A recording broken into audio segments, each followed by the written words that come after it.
Welcome to Us versus Movies. I'm your host, Dustin. Tonight I am joined by Kevin, of course. Hi, Dustin. That is not his name, of What? course. But no, your name's Kevin. That's not your last name. Huh? Buckle up. It's time for 4x4. Oh, man, Am I sweet. talking about wood? Am I talking about cars? Am I talking about getting lit with the newest drug on the streets? I don't know. Cars. But let me take you back to 2019 for a movie called 4x4, which is definitely about a car, as Kevin said. It's from Argentina. It stars one Peter. Why'd you say it like that? Yeah, fuck you. You're doing that before. Peter Lanzani. Directed and written by Mariano Cohen. I'm going to guess is the best way to say that. And starring Daddy Brieva. Daddy? It's Daddy. It's missing a D, but it's Daddy. Made $6 million, Kevin? I think so. Yeah, we'll go with it.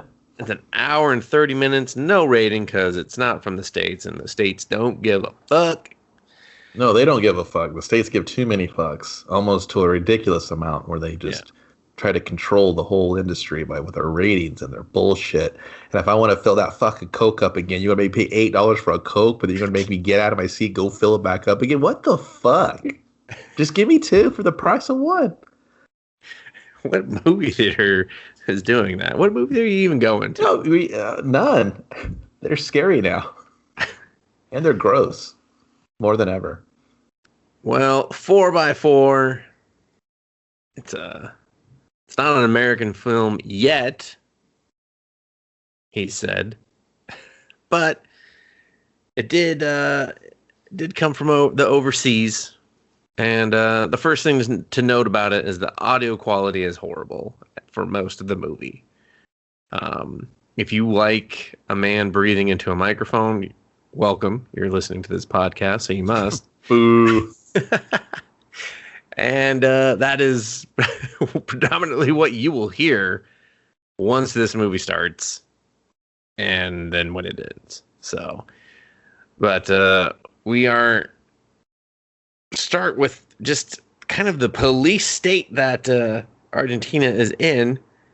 We're just seeing cameras and fencing and barbed wire and all this stuff, and you're just kind of being inundated with just how much security people need and feel they need to have. Yeah, just crime is rampant here. So we're watching, violent dogs jump this fence, get your ass beat, just you name it, it's here. Bars on windows, like double doors, locks. They're just cameras in cages where you can't even see. Like the focus on that camera has to be horrible. Yeah. So alarms, you name it. Just it's security everywhere. Yeah, and that all leads to our main character. I'm gonna butcher it. Zero. Oh, I think you're Zero. Zero.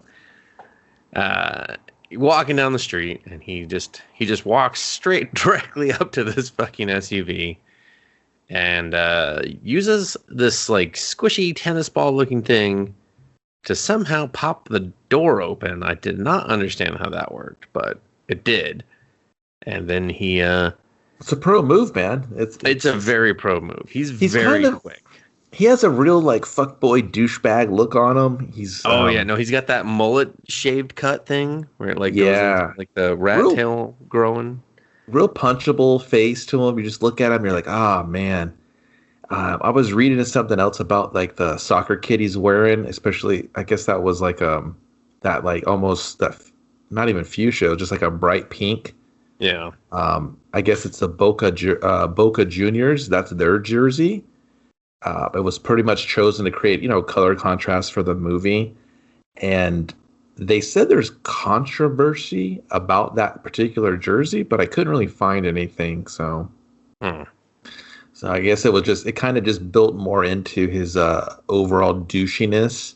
Yeah. And before you get into him breaking into it, he kind of has this real gross slimeball swagger to him. He has like a backpack with him. He's real cocksure. He kind of like checks this 4x4. It looks like a pretty nice luxury SUV. And he checks it without checking it out, but then he just glances, and seconds later, he's just like, I know I'm going to steal this car. I want to steal this car. I mean, I took it more as just like not great setup, and that it just looked like he walked directly over to the car. So that's how. But I can see your point on that of how it could be. I don't know. I just was like, oh, yeah, he just straight walked to that car, dude. And, like, he didn't even look twice. But he is kind of a well, so it's just maybe they just wanted me to think he'd already cased it or whatnot. But I think it'd be more like he recognized the car model, and it'd just be like if anyone else, you're like, hey, I know what I can get out of that real quick. I know how to pop into there and do my thing, and then I'm out. And I think it was just like a quick walk by hit for him because he seemed, with the contents of his backpack, he was on his way to go do something else. Well, I mean, I think he just lives out of that backpack too. But yeah, I mean, we're getting way ahead. Let's just get him into the car. Let's where he just instantly pops off, takes the stereo out rather quickly, and then kind of just looks around the car just for anything else. Nothing of use. So he does what any good car thief does. He leaves a lot of DNA behind, Kevin, in the form of urinating on the back seat. Because I guess if you're gonna steal something, why not add insult to injury and piss all over their seats? I took it more of as like it's a layer of his character because you're not really going to get any other interaction. It's like we already know you're a douchebag. What's your motivation? Are you like doing this for a reason? Are you doing this because you're a scumbag? Are you just trying to, get something for your family, so you got to resort to stealing because you just can't get a job? What am I supposed to feel from you? Oh, you're taking a piss in the back seat. You're sticking it to the man in those luxurious leather seats, and you're a ultimate piece of shit. Now I don't care what happens to you. So it was risky. It was risky to start like that, I thought. Yeah, I mean, because that's the thing is like, the whole movie, I was like, I don't know if I was really rooting for him. I wasn't necessarily rooting against him either. And there's these weird like highs and lows, things that I thought they'd play off of more that they didn't. But anyway, so he pisses in the seat and gets his stuff. He kind of is just like hanging out a little bit, People walk by, he's ducking down like, oh, can't see me. And then so he decides, he's done. He's gotten everything he needs, done everything he needs to do, pulls on the door handle, and door doesn't open. So pulls harder. Obviously, that's the problem. He's got to pull harder and harder and harder and harder, and it doesn't open. So he goes to the passenger side, and it doesn't open, and then he has to go to those piss-stained back seats. Those don't open. That's what you get. Yeah, he's in panic mode, so he doesn't give a fuck about his own piss on his hands right now. No, he's got to get the fuck out of here. Crawls all the way to the back. He can't get that. He starts kicking at windows. Can't get the windows to crack or budge or anything. And Dustin, this would be if Superman had a car. And what? Didn't want to like punch through traffic or something? He can't break the glass. This thing's impregnable. It's almost led to believe he got in there pretty easy. Is he that great criminal we thought? Or is there something more to this car? Yeah. Well, we're going to find out, because for the next 10 minutes of this film is him trying to get out of this fucking car. Lots of heavy breathing, followed by more heavy breathing. And he tries everything. He tries breaking the glass. He tries to shoot it as he pulls out a gun and ends up shooting himself in the sweet spot on the leg. No, so what happens is he pulls the gun, and this is like a last-ditch effort. He aims it at the glass, and the first thing I thought, and I was like, this is bulletproof. And then he shoots it, and it's bulletproof. It ricochets, goes right in his thigh, and he's like, ah! And I'm like, you dumbass. Don't get the pee in there. Or maybe you should. Maybe it'll help it heal faster. Yeah, that might. Yeah, that. Well, I mean, it might have kept it sterile, but not a doctor. I'm not. He's definitely not. I can. Did you get the pee in there? Put the pee in there. That's Dr. Kevin. That's it. Is the bullet still in your leg? I think it is. It never passed out. So the controversial jersey is taken off the body and used as a tourniquet. So now he's shirtless, bleeding, got some piss all over him. It's his own piss. Shit went downhill insanely quickly. Insanely quick, and it's not looking good for him. No. But he's still trying to hide from people at first, and then he's just like fucking yelling at people, and it's revealed as we pull out from the car that the glass is polarized. You cannot see into this car. Windshield, everything. Soundproof. Soundproof. Polarized, bulletproof. I mean, the shocks are so good. The suspension and shocks are so good that him bouncing back and forth like on a school bus doesn't even rock this fucking thing. From It's the almost outside like world, it's like it's a different car. this car was a booby trap. It was the biggest booby trap ever because it caught a big booby. Yep. Yeah. So he just is trying to now live. He chugs his Pepsi Max. That was the worst part of the movie. I felt for him then. I was like, oh my God, Pepsi Max, this truly is a thriller horror movie. I don't know. What is this, Saw? He's drinking a fucking Pepsi. I mean, I have it down as an action crime sci-fi. I don't know where the sci-fi part comes because of the future car. I don't know what. Yeah, I'll take it.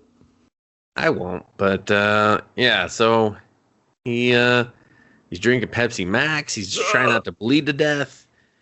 He should have poured the Pepsi Max on the bullet wound, and then his leg would just fell off. It fizzles. He's like, oh, that means there's an infection. Also, that I'm drinking hydrogen peroxide. That's not good. And yeah, he just keeps trying to break. He pulls apart the back passenger door on the driver's side. He works that door pretty hard. Yeah. He just starts beating it with his tire iron and just cuts himself. I mean, it's just like everything that he could just not do right is done. This car's kind of fucking him every which way but loose. Yeah.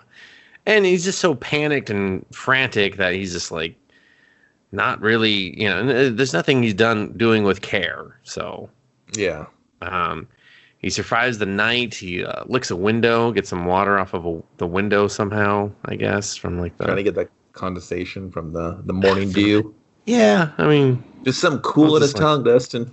I guess. I mean, I wasn't trapped in a car bleeding to death, so I mean, I definitely think he would have bled out, but whatever. And then so finally he puts the stereo back in because he's just like, well, fuck it, I need some tunes.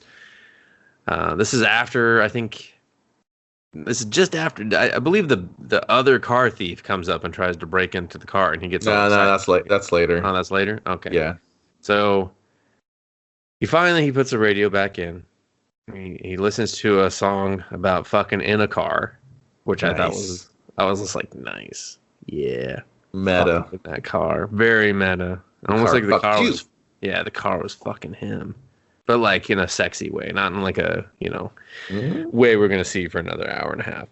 And then, boop-a-doop. Huh?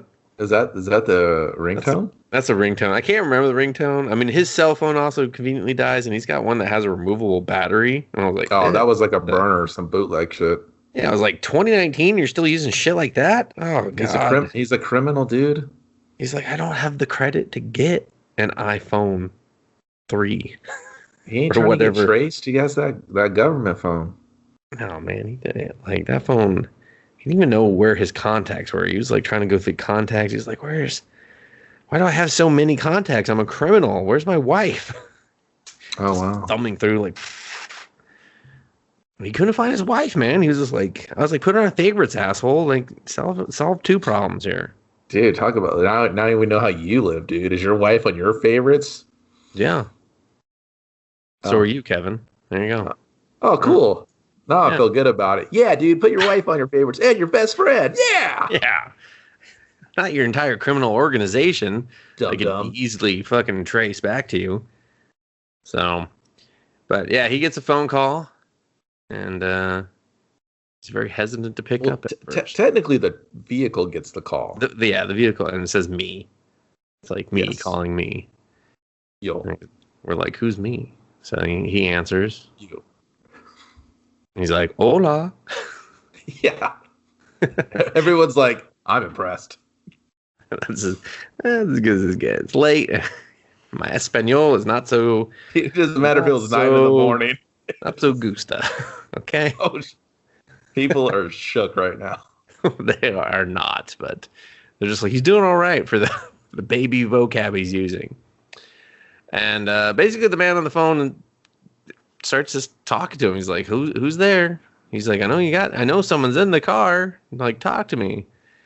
And instantly, he just starts calling him a son of a bee. He's just like, "You son of a bee, I'm gonna kill you." He's just like, "Oh, calm down. You're in my car." He just kind of lays it out. He's just like, the windows are bulletproof, it's soundproof, everything we already kind of said, and everything he kind of already experienced, you know. And misses something from the conversation, Kevin. I mean, it doesn't go well. He's very. It's very more angry. of it's a rough first, first stab at it. Hey, what's up? Hey, you tried to steal my car. Yeah, I kind of had my car trapped because I knew you're going to steal it. Maybe not you, but I knew someone would because crime's rampant. And is this movie just a metaphor for crime in our country? We'll see. We'll see. In the justice system, we'll see. We'll find out. It is. It is 100%. Like a little too on the nose, but you're in for another 80 minutes or so. We got some stuff to show you still. It just started. There's maybe some growth, maybe some some more characters to introduce per se. And I will say, just overall, this is kind of really it for your characters. I just to kind of peel it back a little bit so we can talk about it a bit more. Mm-hmm. You find out it's his name's I think it's Enrique Ferrari or something, if I remember correctly. So and he's a doctor. I think he was like obstetrician or some shit, if I remember. He's like a baby doctor. He delivers the babies. And there's one promo in between their dialogue he cuts of just about how he's been affected by crime so much, and him being from his family to himself, and him being this, educated, kind of higher up on the food chain type of person in society. Crime doesn't have an address, right? It affects everyone at all times, and there's a problem. The system's broken. It's failing the people, all kinds of good stuff. And this doctor has just kind of gone into a little Saw mode, and he was like, I'm going to create these. Have you seen Falling Down? Have you seen Phone Booth? Plus the Saw, but Saw 5. It's really the bad one. Like, Kiefer's not going to snipe you at the end, but it's very Phone Booth in the sense of we stay here and you kind of listen to the ramblings of a maniac that's fed up with a broken system and takes it out on the representation of all his anger, right? So it could have been any criminal or cat burglar or whatever, but it just happened to be this guy with his setup because he leaves this great looking new SUV in this dumpy neighborhood because he knew. Yeah. And that wouldn't take long. And I was really waiting for that kind of maybe like verbal sparring between them, kind of talking about the different lives and cultures that they lead and how they clash, and that's what I thought was going to happen as well. And it didn't. It didn't. No, it's very one-sided. In fact, our lead that we spend the most time with does the least amount of talking. He does he's trapped in a car. I don't expect there to be exponential amounts of character growth, but there's really none. There's no character growth. Yeah. His entire character is just like, I want food and water. Which is fine, but I thought as he got said things, as he's kind of negotiated them from the doctor, but the doctor is just giving them, it's almost so he can prolong his life, just to be like, hey man, I'm going to kind of drip feed you some stuff. Yeah. Well, he obviously wanted him at his most vulnerable for when he showed up to, kind of, I guess, confront him and see him die before his eyes or something. I don't know. I really don't know what the doctor's end game was. But, we just kind of see. So just jumping back into it because, now we can dance around a little bit. But, there's this other car thief that shows up and he gives him this this glimmer of hope. He's like, yeah, break in, because he's like, I'm fucking out of here the minute this guy fucking pops his door. Like, he has no idea what he's in for. I'm fucking gone. But then the neighborhood comes and beats the shit out of that guy. Like, they beat the shit out of him. The cops show up and they're still kicking this guy in the ribs. And it just kind of shows that they're like, nah, we will take care of it. They're fed We're up. gonna take care of it. The cops aren't interested in helping them. Maybe the cops are underfunded or they can't be everywhere at once or whatever. But this area is just, it's hurting because it's tired of the shit. They want blood. They're tired of like living in fear. Well, I mean, and there's there's the social statements of that apply to all societies of like, well, why is there so much crime? Well, because they're having to resort to that because they don't have job opportunities. Why don't they have jobs? Well, because the rich are getting rich and the poor are getting poor. Just this whole vicious cycle that if you thought just affected you, it doesn't, because here's a window into the world. And so he's tortured with cold air because the doctor turns on the AC until his lips turn blue, and he pulls out the stuff from his bag, and I'm sure this is the part you saw too, Kevin. You noticed that there was a coloring book and crayons, and instantly you're just like, oh my god, he's got a kid. He's trying to get back to that kid. That's his motivation. That was the thing. I thought his motivation would always inherently be the child. Yeah. And he's doing this because, he's doing it for his kid. He's not proud of it. He just tries to make the best of it. Maybe tomorrow he'll go get down and file for unemployment or get that job at the bullshit construction or whatever. But being a criminal is what he knows. He grew up on it, and that's just how it is. I thought they were going to have that dialogue between the car or the doctor in the car, and he's like, what about your child? What about this and this? And he's going to be like, I thought that would be his growth of like, no, and it just never happened. Yeah, it started out to seem like, okay, this doctor is going to rehabilitate him and kind of, maybe it would have been better if he was a psychologist and he was, psychoanalyzing him and helping him through this shit, something like that. But instead of it becomes very evident quickly that this is, as the doctor says, this isn't about the man in the car. This is about the doctor. This is about the doctor kind of getting his revenge on crime. And Cioro just happens to be the unfortunate victim. Yeah, he's a statistic, right? So he could have been anyone, anywhere. And the doctor, you find out, like, they kind of play a cat and mouse thing where the doctor slowly reveals stuff. And through a lot of their dialogue, it comes out that, he's an obstetrician or whatever. He's terminally ill, so he's going to die anyway. And he kind of has no fucks left to give. Yeah, he's got a year left at best. So. Yeah, and he's tired of being the victim. So that's where I was just like, oh, wow, he's going to really just kind of either go out and just do it his way. He's nothing left to lose. He's going to see if he can, change the tide, or like you said, maybe philosophically. But no, it's just fuck you. Yeah, it's just real fuck you the whole time. Yeah, it's fuck you. Here's my message. That's it. But Ciro's kind of dumb because he's very dumb. He's really stupid for a criminal, which is fine, I guess. When he gets the car stereo, it's like, dude, the car doesn't have a fob with it, so the car is reacting certain things with it would in the proximity of a fob. If that was me, I would be like, whoa, this car's not right. Somebody's altered this car to do, you know what I mean? Someone's modified this. I should probably get out of here and just go to the next one. You know what I mean? Like, but he plays along, and then hence that he gets trapped, and like the AC like you said, he's very arrogant in the beginning. Like, this is so easy for me.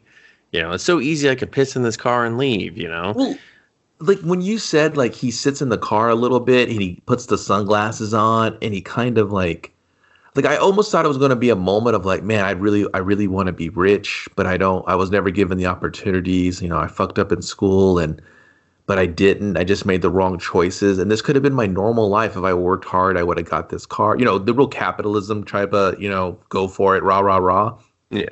I thought maybe he'd have like a little bit of that epiphany, like look at himself in the mirror and been like, dude, But oh wait, fuck it, nope, you're into stealing cars. And then he kind of has that own like, oh, I'm just a loser anyway. It's the rehabbing up from the doctor. So I was looking for any plot points that I could find. Yeah, no, and unfortunately, the movie just kind of falls in love with its own gimmick of just how can I torture a man in a car remotely? So, after it freezes him out, then he finally turns it off and he's just like, water. And he's just like, tell me your name and your ID number. And so he just kind of just gives in. He's like, I'll give you water if you tell me your name and ID number. And then he gives him windshield wiper fluid, which I was like, pretty sure that would kill him. That depends what kind of cut he's got. What kind of what's the windshield wiper to? He's like, don't worry, I don't have the snow one. I got just the regular stuff, not the snow one that keeps your window from fogging up. So that shit get you sky high to kill you. That shit will definitely get you. That's the shit they like to cut meth with. So you're just like, we don't need this in California. Oh yes, we do. You want meth prices to skyrocket? We need it. So, I guess. I don't know. This is all presumptions on my part. So yeah, he drinks the windshield wiper fluid like an asshole very quickly in the same Pepsi Max bottle. So he had some aftertaste of Pepsi Max, which is just, you're already drinking windshield wiper fluid. And now you got the aftertaste of Pepsi Max. Like, ugh. This truly is hell. It truly is. But going back to the coloring book. Yeah, so we kind of talk. I mean, you tangented off on that. But it's like, I wanted it to be like just anything for him to be like, man, this wasn't, like him to be missing something for his son. Like I was supposed to be there already. And that would explain like some of his urgency to get out of there. Cause he's just like, fuck, I fucked up waiting at that again. soccer game and his dad never showed up. Exactly. Like just something. It's like the birthday party that never happened. Yeah. Like he's waiting on me. I fucked up again. And now I don't, I'm stuck in this fucking car and just like see him be upset with himself because he's just like, fuck. Yeah, dude, I was waiting for that. Like the need to be rich and then he wouldn't have to do this and he could be there for his son. He missed the big game, whatever. Yeah, dude, I was waiting for any character development for him, but I don't think that was the goal in this movie. I think it was just more of like, don't get me wrong. I super appreciate movies that can stay in one location. I think it's incredibly tough to film that stuff, to keep the pacing up, to keep it interesting.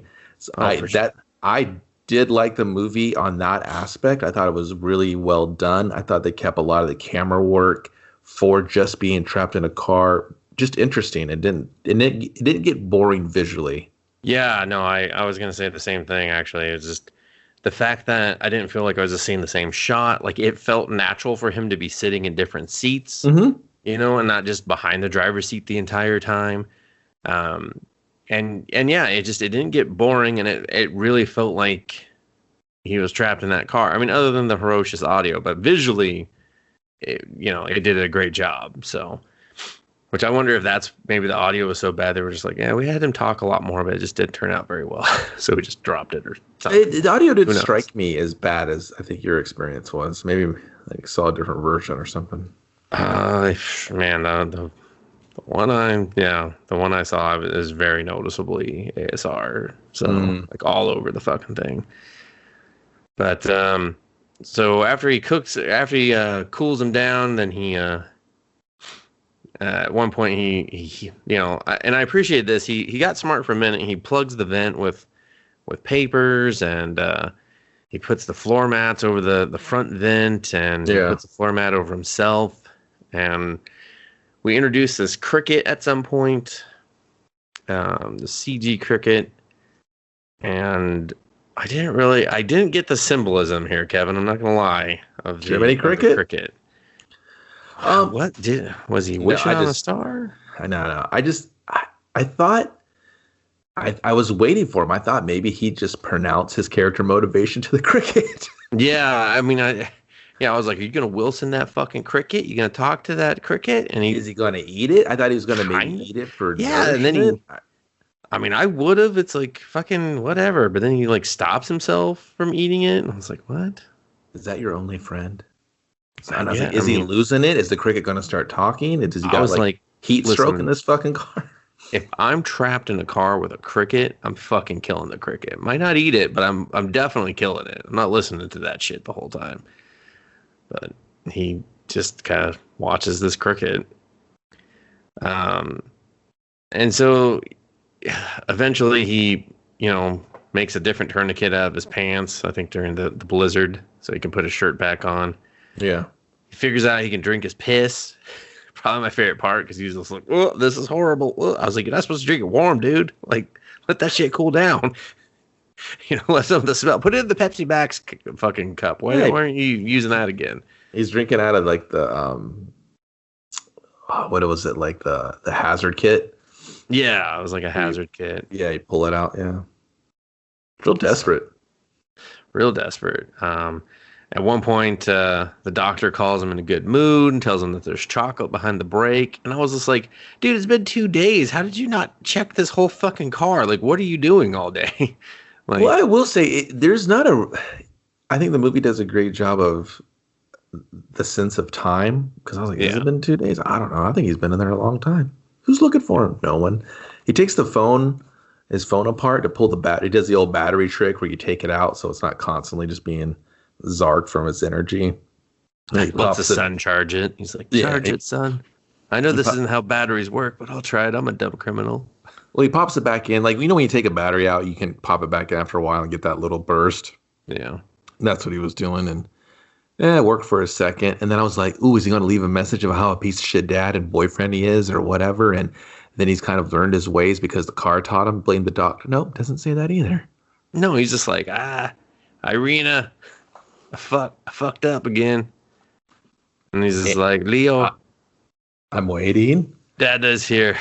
Yeah. Like, and then he just like takes his biggest, driest gulp, and the phone's like, I'm off again, dude.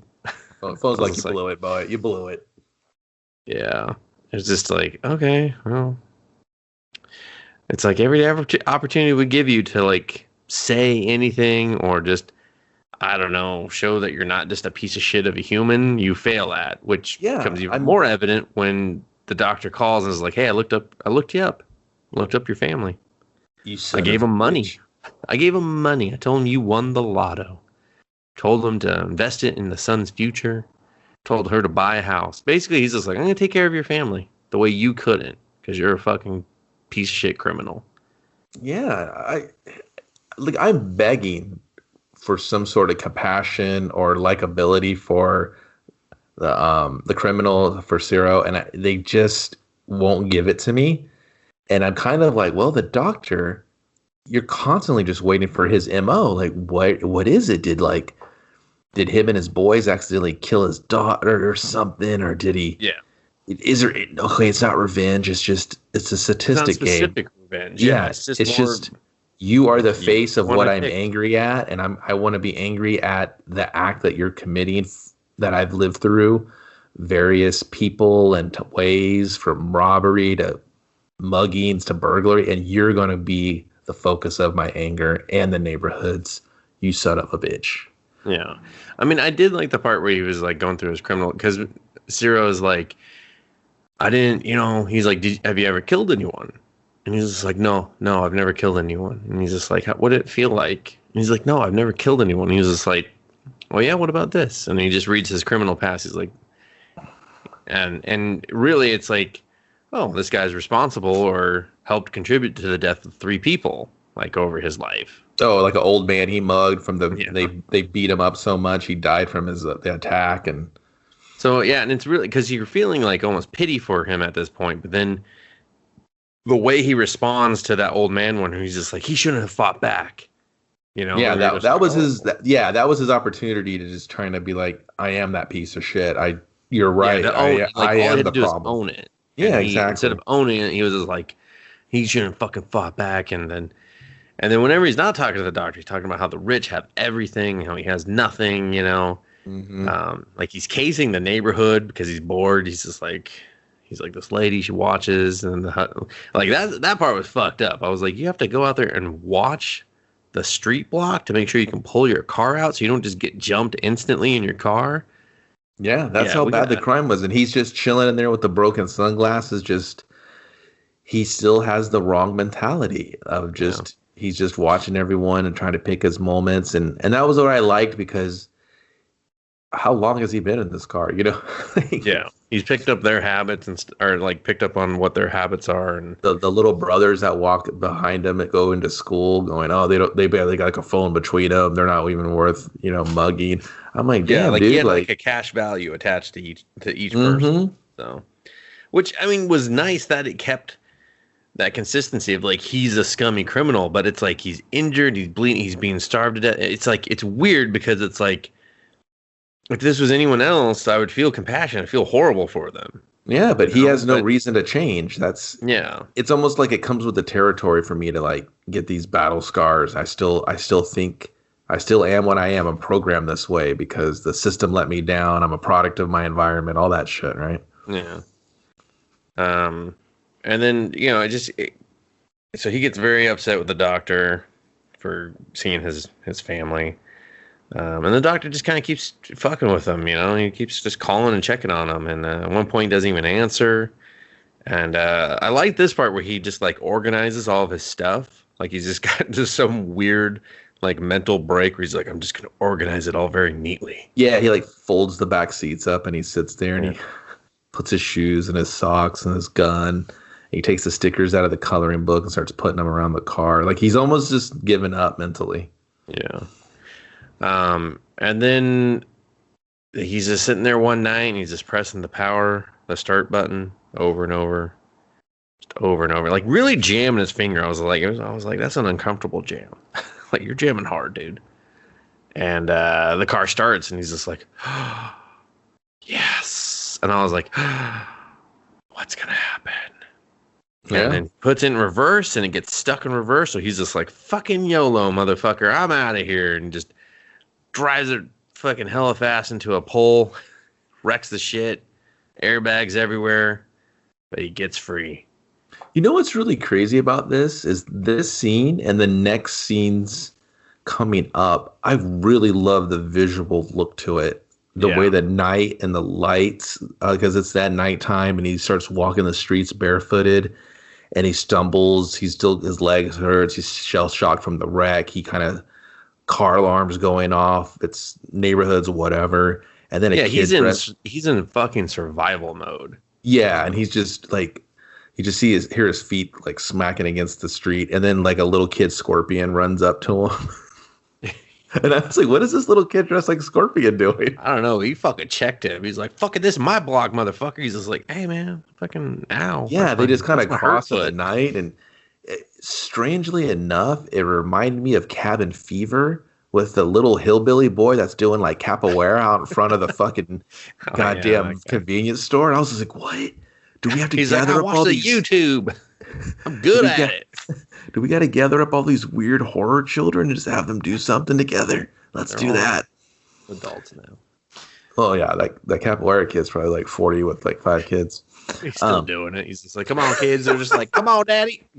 Started fucking fighting in the fucking living room. The wife's like, no, not again. We can't have nothing good in here. Just Squidbillies we're watching. We're like, this is great. And then he goes to this very nice convenience store with like a cafe in it and grabs a water. Like he has no fucks given. He's like, I'm a free fucking man. I don't give a fuck. He just chugs this water. He grabs some burgers and he's just like, it's fucking Burger Town. Okay. And the cashier, she's just looking at him like, what the fuck, man? Well, it's good right here because the camera stays on him the whole time. Yeah. And that's like a rack focus where I don't even want to say that, but it's the background's out of focus. Yeah. And you see the cashier just kind of motions towards the left. And you see this guy in a white shirt come into the frame, and it's the security guard. And he's like, hey, buddy, you need to like fuck off out of here with that. Well, at first he's like, hey, you got to pay. You got to pay for. He's like, pay for your shit and get the fuck out. Yeah. They just don't. They don't like to fucking look at this guy, and they're right to. Like, I mean, he's got blood and piss all over him. Like, he doesn't look good at this point. It looks just like a homeless guy just blitzed in here and started grabbing shit. Exactly. So, and then the security guard just keeps pressing him, and he's just like, you hear me, motherfucker? Grabs his arm. It's burger time, okay? I'm eating this burger. And then he just pulls up his fucking gun and just probably the best fucking scene and shot of the whole movie. Just shoots the guy. I love the way it looked. It looked great because the camera doesn't change. It sits there in this bottom, like lower thirds near where the burger is. So you kind of just see this. It's like kind of like shot up towards him. Yeah. And like the focus is not on the man who just shot. Like that's what's happening in the corner of the frame. It's really cool. It's just, I mean, the movie's always pretty visually easy to say. Mm-hmm. Interesting. And then that just kept up with it. And then I just really, really wanted to stay here with this cinematography and this look. But instead, we're right back to the car. Yeah, dude, he had a burger dream. He had a burger dream. Guilty. I mean, who hasn't had a burger dream? I'd 2 today. And I appreciate this is the first time a dream sequence actually got me. Yeah, I was all oh my god! I thought the movie was just like, we're out of here. Yeah, I mean, it's because it just seemed like, well, it's not over. You know, he still has there's no way he gets out of this without consequences. Mm-hmm. He's got a bullet hole. He's been missing. You know, he's all fucked up. But, I mean, the guy knows who he is. Like, I just thought they were, like, now the real game of cat and mouse can begin or something. But then we're back to the car, which is fine. I didn't hate it. I was like, all right. The reason it worked is because there was no sense of time. You've seen him nod off and nod on. And you know the car's not reacting like a normal car. So you figure maybe the doctor's fucking with him again. So, no, they were just fucking with us. That part was really great. So Yeah, I really appreciate that. And, now he's back in the car. He's not doing well. He's made a hole in the side, but his voice is too weak for anyone to hear him. So he lets his cricket friend go free to get the freedom that he can't have, which, ends well for the cricket too, everyone. And then one of his only flickers of humanity. Yeah. For this fucking cricket. But then the doctor calls and he's not really paying attention or listening to the doctor. He's like, look at me. He's like, look at me. I'm in front of you. And this is when the doctor starts like just really delivering a solid performance, I feel. Mm-hmm. And he's just standing there. He's in his scrubs and he turns the lights on for the car. And he's just like, hola. And then he just gets into the car, which I was like, oh, okay. All right. Okay. But he's like, whoa, I got to Febreze this shit. Yeah. Well, and actually, I forgot one part. Right before this, Ciro decides he's going to end it. He puts the gun to his mouth and he tells the doctor, he's like, I'm going to fucking do it. I'm done playing your game. Just let me go or I'm going to end it. I'm going to end the game myself. I thought the doctor was really great here. Yeah. On the phone. He was like, oh, you are? Well, what's going to happen? And he's kind of almost mocking him in a way. Oh, for sure. Yeah. But then supposedly the gun jams. You're just like, is he out of bullets? What's happening? But no, just like the gun jammed, possibly because he's so weak. He's so tired that he just doesn't have the strength to, check his weapon before trying to off himself. So he just starts crying. And that's when the doctor actually shows up and he sits down next to him. And I think he gives him something like to eat. Well, he opens the door and he's like, "Oh shit!" And the doctor's like, "God damn, it stinks in here." Oh yeah. And he aerosols it and Febrezes it and shit or whatever. Yeah, and then he sprays just deodorizer just at this guy. He's just like, and the whole car. He's just like, the fucking. Would you piss in here and drink it? God damn. Is that a Pepsi Max? Oh, that's definitely. You opened a Pepsi Max in here, didn't you? It's truly as hell. It's true. This is worse than I imagined. That should be Pepsi Max's new slogan. Truly as hell. It truly is hell. Pepsi Max. Take a sip. And he sits in there. You'll taste it forever. Oh. Not in a good way. So. But then he sits down next to him. And he doesn't really. Does he offer him food or water? He offers him something. He doesn't really do anything. Yeah. He sits there and he kind of looks at him, and the dude's he's like, I got what you asked for. He said, if you could have anything ever, you'd be like, I wanted some water and a joint. And he was Oh, like, that's right. He has a joint for him. and he gives it to him. He's like, "This is for you." And he's like, And these chocolate peanuts, they're for me. yeah, he doesn't offer any. I thought he was gonna like offer one and be like, "Fuck you." No, I love that. Actually, I love that part where he wasn't like, here, do you want some? He was just like, no, these are for me. That's for you. That's what you asked for. You said you wanted a joint in your son. I gave you the joint. So he's like, I didn't want you near your son. You smell like piss and blood and rotting flesh.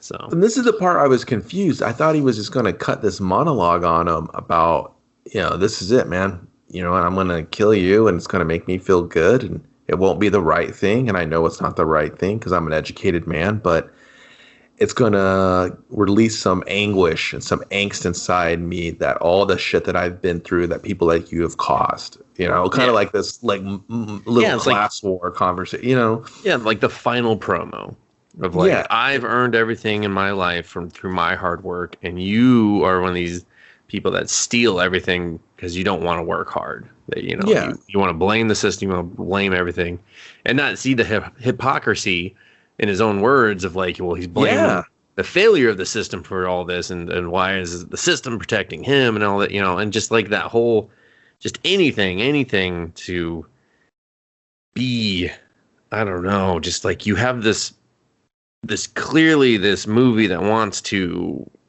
highlight this part of society and have this commentary about society, but then you don't want to have like a deep conversation about it. Like, yeah, it's like it wants to avoid it, and maybe that's the whole point. They avoid it like a lot of people avoid it. So the doctor takes the gun, he discharges the jammed round, and he sets it on the dash, and you're just kind of like, and then Ciro's just like out of it, man. He looks like he's about to just kill over. Well, shortly before that, he's like, let me look at your leg, and he squeezes it. Like, he squeezes all the pus and everything, and he's just like, you'll be fine. He's like, not really. And he's like, that's not going to kill you. Which I was just like, haha, get it? He's going to kill you. There's also mention that there's enough gas in this 4x4 to make it into a bomb. Gotta bring that up. Because you're like, at that point, I was like, okay, so his implant or his end game was just to give him his last wish of the joint and then blow him to hell, I guess. And then blow the car up. Yeah, and then blow the car. He's like, all right, anything else? He's just like, that was the weirdest BJ I've ever gotten. I don't know why you kept playing with my bullet hole, but it worked for me. It worked. That's behind a paywall. Oh, definitely. That's the OnlyFans premiere level. Instead, he gets a phone call, and he's like, "Oh yeah, I'm sorry, I'm out of town. You're gonna have to call this other doctor, and he handles all my patients when I'm out." And then wham! Ciro's just like, "Fucking no babies delivered today, motherfucker." Babies are canceled. Yeah. So the doctor's just like, fuck, you jumped up at me, and Ciro tries to. Well, what he does is Ciro takes the gun and he shoots him in the fucking face. Near the face. I mean, he doesn't. You find out that later because the music crescendos that Ciro falls out of the car and he starts crawling. You're just like, whoa, he just blew the doctor's fucking head off. He's getting out. We're hitting the city, man. We're going to go start doing criminal shit again. He's not gonna eat burgers and shoot a fucking security guard, but he's getting out. Like, I didn't learn my lesson. Yeah. I'm gonna go back to my ways, and crime got me out of it, and crime got me into it. Fuck learning. Yeah, but instead the doctor's just like, no, you piece of shit, come back here. That was not skip cool. Across his face. I mean, technically the doctor would probably either be blind in an eye or deaf. Or definitely deaf. Like, he's definitely got a ringing in the old his ears. Everyone's ears are ringing for that shit. Yeah. And then a police officer just shows up on a bicycle, ? I think it was. It was definitely a bicycle. It's not a motorized vehicle. No, it was. Yeah. And she's just like, put the gun down. He's just like, no, you misunderstand. This is a criminal. We're going to sort this out ourselves. We don't need you. He's literally looking at the system saying, no system. Mm-hmm. I don't need you now.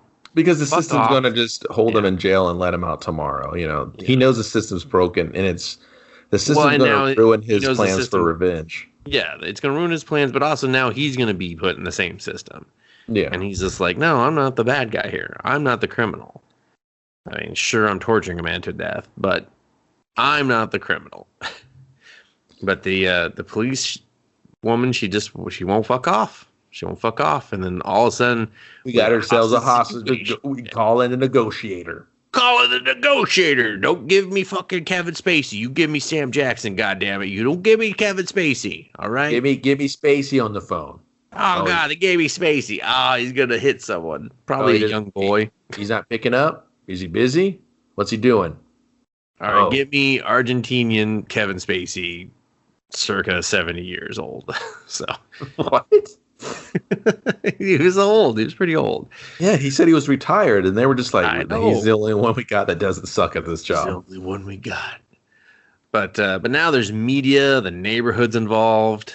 Like, the world is here, basically. Like, now his anger, his angst, his message is being picked up and delivered. It's being fed off of by the neighborhood. He's the everyman now, right? So Yeah, he's saying the system's broken, it's failed us, and the neighborhood's screaming they want blood, they want justice. Yeah, some of them, and then at one point, like some of them start going, "He's just a boy. He's learned his lesson," which. Fair enough, I did feel like he kind of sort of learned his lesson. I mean, until he tried to murder the doctor back. But, he did say, if you touch my family, I'm going to kill you. So maybe he's just a man of his word. I mean, you've been stuck in a car before, Dustin. You say crazy shit when you can't get out of a car. I mean, definitely. I mean, the 9 hours I was in that car that one time, it fucking fucked me up. This guy did 4 days. Yeah. 20 minutes I was drinking my own piss. So. I was high on goofballs drinking my own piss, and we haven't even left the driveway. and I was eating Choco wafers at the fucking heat. I had cotton mouth. It was bad. I was listening to Cottonmouth Kings. I was all fucked up. Definitely. I mean, if I'm listening to Cottonmouth Kings, something's wrong, because that is not my band of choice. My keys weren't even in the ignition yet. I mean, that was part of the problem.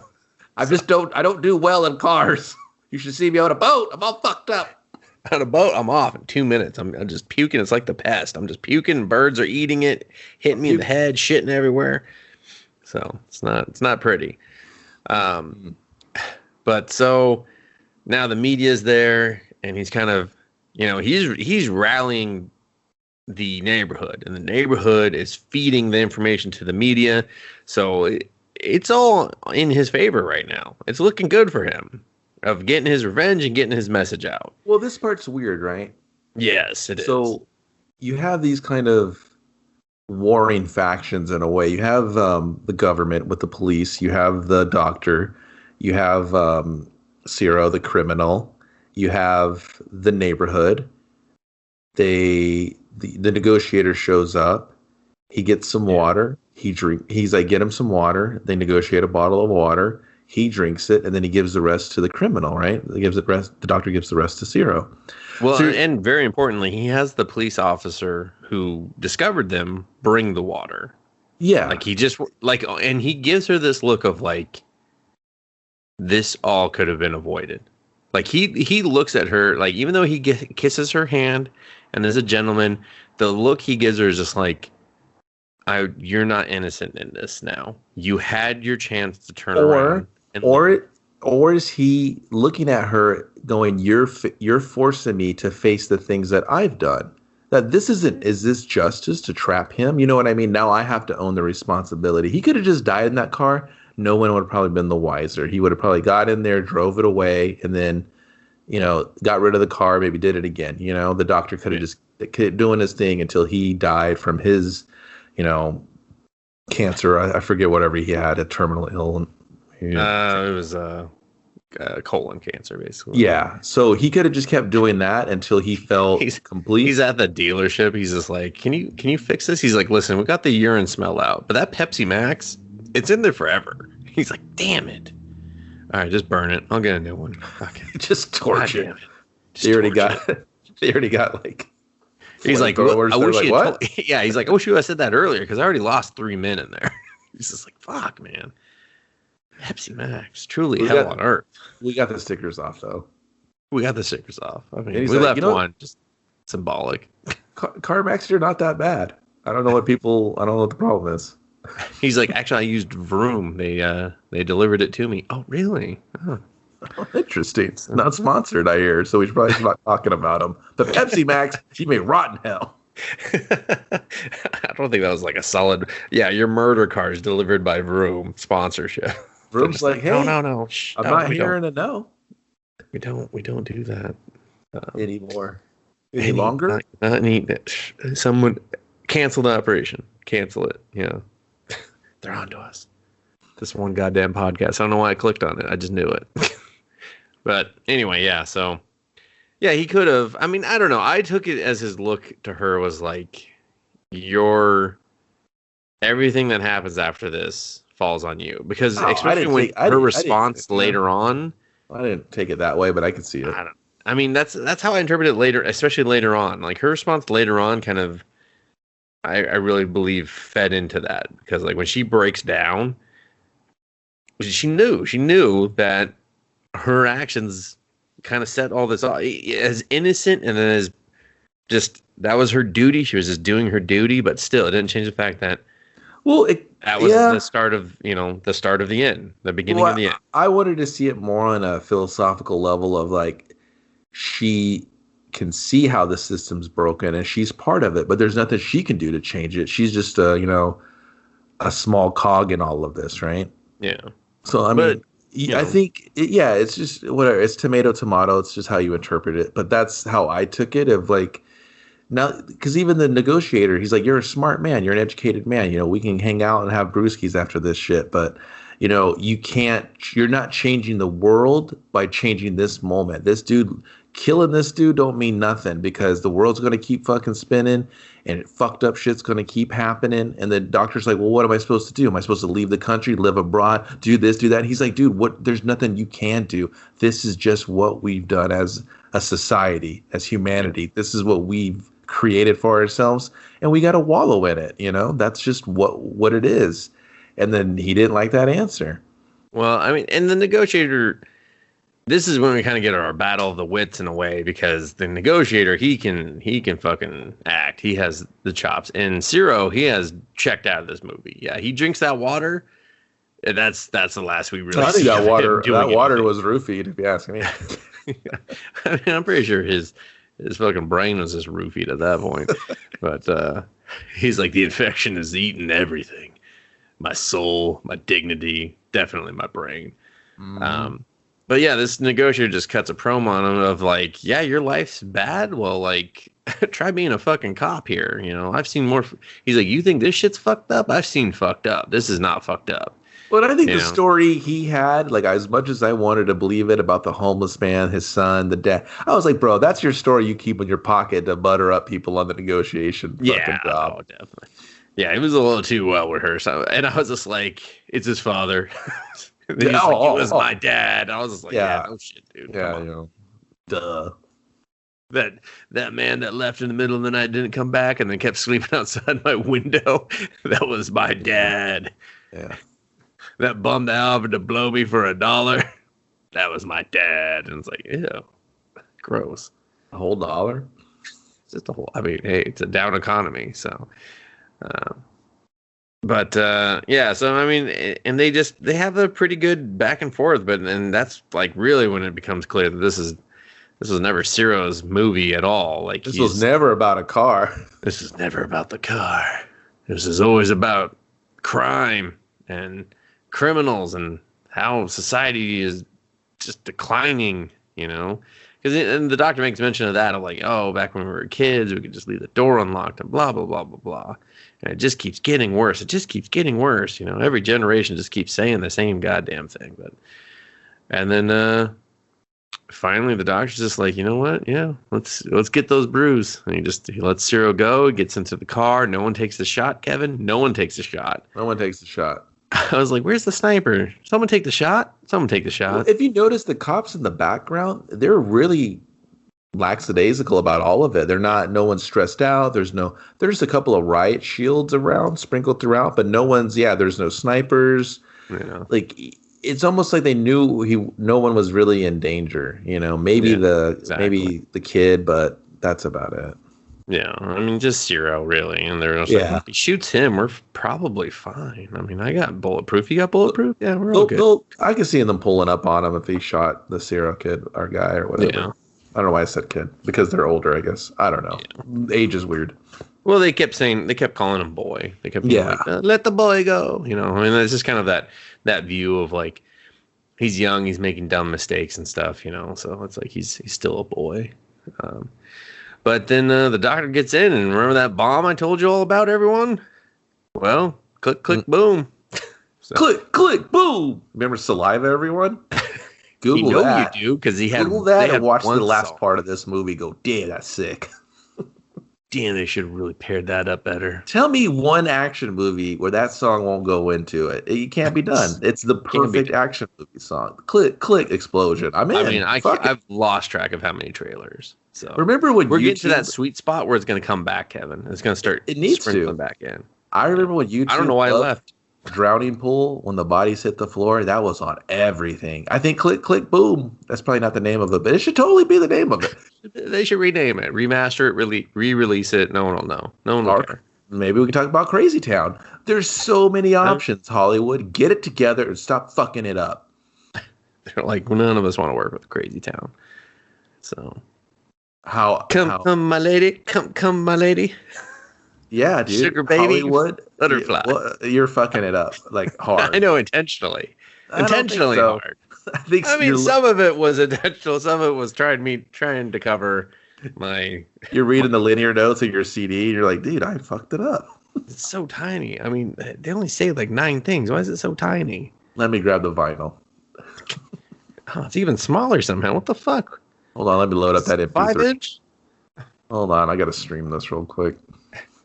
YouTube's like, hey, that same asshole, he did the subtitles. Enjoy.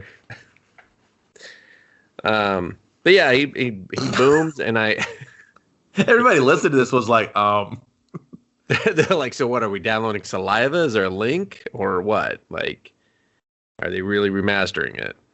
Hold on, let me grab my ringtone. I paid for it. And then people are malware. You know, I heard like people are anti ringtones now. Like you just want to hear that stupid xylophone Apple fucking ring. I hate that thing. Yeah, tell me about it. Now people are just like, oh, it's not cool to have a ringtone. Is it? I heard your ringtone. It's trash. Check this out. This is a wrestling song. Everyone else lives on silent, Kevin. I can't. I can't afford that. You know, my legs don't feel vibrations anymore. Okay, phone vibrations. My body's just like, nah, that's just what we do. We've experienced this for like 20 some odd years now. We don't care. All right, you'll never know if this phone blade vibrates. The clogged arteries, blade the shitty vibrations, the hip tratic feedback. What's that called? What do the goddamn PlayStations do now? Blame that. I don't know. Blame the thing where you always think it was vibrating. So now I just assume it's that. I'm just like, oh no, it's just a phantom. It's a phantom vibration. Yeah. And then I'm like, oh no, I missed 15 phone calls. Oh god. Oh no, that was a stroke I had. That was a stroke. Oh no, I'm in the hospital. I taste pennies. Press the button for him, nurse. Doctor, you're right there. Just do it. Okay. You need a crash cart. He just plays saliva. The doctor's like, fucking sick. Click, boo. I'm just like, what the? Oh, doctor, when you said click, click, boom, you unplugged him. He's like, duh. Duh. Were you filming that for the death? How to fucking roll? Were you filming that on my Insta? No. Yeah, you're fired, nurse. Don't you know, Kevin? The healthcare providers, they dance on TikTok. Oh shit! You filling that from my talk? I give China my information. Fuck you, Oracle. You're not buying them anymore. Cool. Just film it, please. But the movie... This guy's not going to die twice. Ooh, call James Bond. That's a good title. This guy's not going to die twice. James is like, not if I can help it. Like, but seriously, sick title. Click, click. Fucking title. Yeah, just add the trumpet. Have a trumpet version. Oh, that's awesome, actually. Yeah, that would actually be sick. When I said it, I was like, oh, that would be cool. In a James Bond movie, cranking saliva, he just like he turns it on to one of his like $1 billion like European cars, and then when it hits, he's like, I'm gonna go ahead and let that play through the credits. Guess what, saliva? You're doing the new James Bond intro. They're like, fuck yes, finally. Now we entered the prestigious ranks of Adele, Madonna, probably some other people. Did Rihanna do it? Whatever. I think this movie's almost. Yeah, maybe. People The movie is over. Yeah. The credits roll. They cut to a news feed. The news is talking about the incident. I actually didn't hate this at all. It just kind of shows the aftermath of the car that went up in flames. We don't actually see Ciro anymore. We just have the news talk about him, which I thought was kind of good because I didn't really need to see him. I just wanted to see how, at this point, it becomes more of how the media is projecting and telling the story, and they're like, and it's fired off this new debate of like what's going on, Argentina, you know. And so I thought it was good. I thought it was a solid ending, and you know, it just kind of worked. I mean, the message was clearly like, you know, do we have a crime problem, or do we have a social class problem, or do we have both of it? You know, it's just so. I mean, it does bring up some good questions and stuff. It's just disappointing that our criminal victim didn't contribute to the conversation, you know, and that the doctor's part of the conversation is very like one-sided and you know, kind of. Yeah, like most things, I think the debate was there, but of course even in today, it's so like everywhere, right? This movie would work anywhere in the world just because we all go through it. We all have this class war system. We all have these angst and this. Why isn't there enough being done? I pay taxes. I do this. You know what I mean? I should feel safe. And well, this person, the system's failed them. You know, be it the school system or education system, the government, you know, job. You know what I mean? Like, where do you place the blame? Who takes what? And when's enough? And where's our utopia? Right? Like, it doesn't exist. Right? Everything sucks. But you'll be able to see a Brazilian remake soon and an American one, so you can watch it 3 times if you'd like. And just compare all of them. You know? Yeah. Let's see, and we should point out the car is called the Predator. Yeah, another real on the nose. Yeah, real on the nose. So if you see a car called the Predator and it has a kind of jacked up Toyota logo, don't get in it. So. Yeah. And if you see a friend talk about a 4x4 movie, it's not that Wendy's burger. It's not. It's a movie. It's not the fucking 4x4. What about the one from In-N-Out? Oh, can I get a 4x4? Secret menu. Does Wendy's still have that? Did I make that up? Didn't they have like a big ass one? Well, I don't know. They had the 4-for-4 deal. I could have swore they had like a big, just ridiculously huge sandwich. I don't know. Google knows the answer. I could look it up later. I'll look it up off air. I'm not going to tell the audience. They're going to have to yeah, I mean, the clicking. I don't want to be that guy. So, yeah, that's 4x4. What did you think, Dustin? You recommend this?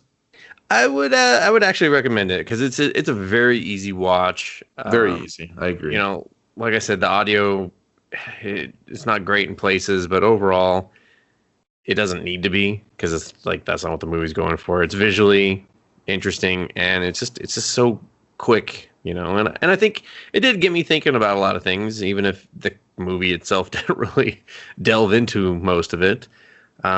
But yeah, it was like an interesting, nice little find, you know. So I'd definitely give it a watch. Yeah, I could totally recommend it. It's I think that pacing, it's an easy watch. The pacing's fine. Like I said, I really loved when we got out of the car, just the cinematography and the overall look of it. I'd like to see more films by the director. Yeah. So hopefully, I mean, I can't imagine that this just came out in 2019. He's probably got a couple under his belt that he can bang out some more. He got like 10 movies. So that's too many. I can't commit to that. I'm not fucking watching that shit. One of them better be a commercial. But no, I'd recommend it. Like if you're curious, if you liked Phone Booth or Buried with Ryan Reynolds, and like if you like movies like that where it's into claustrophobic situations where something's at stake. I don't really know what's at stake here. Maybe just society as a whole. Just his life. Yeah, I guess eventually. True. So. But yeah, check it out. Like I said, easy recommendation for sure. Otherwise, you can find us at Us Versus Movies on Instagram, Facebook, Twitter, Tumblr, probably. I don't know, all that social media. You can subscribe to this on your favorite podcast provider or just go directly to the source at Buzzsprout. And you can also listen to us on YouTube if you just want to pretend you're working at work and doing research. You can just put this on in the background or something and pretend you're watching that training video. And that'll do it for me. And Kevin, bid them adieu. 4x4, in and out. It's on the secret menu. You got to tell them you want it. It won't just be like sitting there. So, yeah. That guy's going to go get one right now.